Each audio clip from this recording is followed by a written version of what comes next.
The boy often drank cola instead of water. Little did he know this habit would save his life, because at this time, the town's groundwater had been severely contaminated. Those who drank the polluted water turned into terrifying green-eyed zombies. Luckily, the boy only drank cola and no water, and his little sister only drank formula made with bottled water, so they were spared from the zombie virus. However, the thirsty man before them wasn't so fortunate. After gulping down the contaminated water, he soon suffered a splitting headache. When he returned home, he was horrified to find his teeth had turned an eerie green. Just as he was puzzled by this, he heard his wife calling from upstairs, but the next moment, his body suddenly mutated. Out of control, he lunged toward the second floor, where his wife was taking a shower. Before she could react, she turned into a green-eyed zombie like him. Meanwhile, most of the town had also drunk the contaminated water and turned into zombies, frantically searching for prey to bite on the streets. Jack saw his neighbors fleeing from his window and hurriedly asked his mom what was happening, but his mom stood up in a strange manner. It turned out, she had drunk a glass of vegetable juice made with contaminated water that morning and was already infected with the zombie virus. The next moment, Jack was terrified by what he saw. He told his mom to calm down, but she couldn't understand him. With no other choice, Jack opened the door and fled.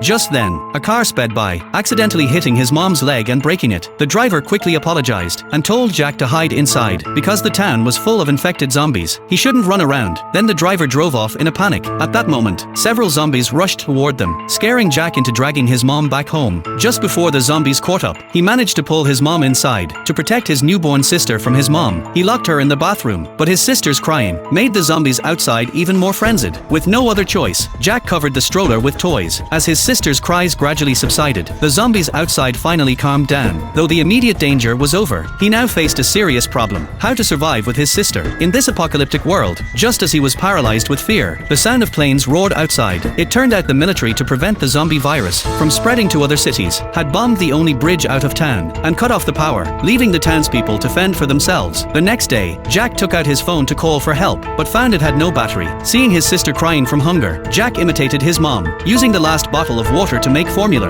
Then, to prevent his zombie mom from starving, he brought some vegetables into the bathroom. He thought feeding her vegetables would temporarily ease her hunger, but his sister followed him in.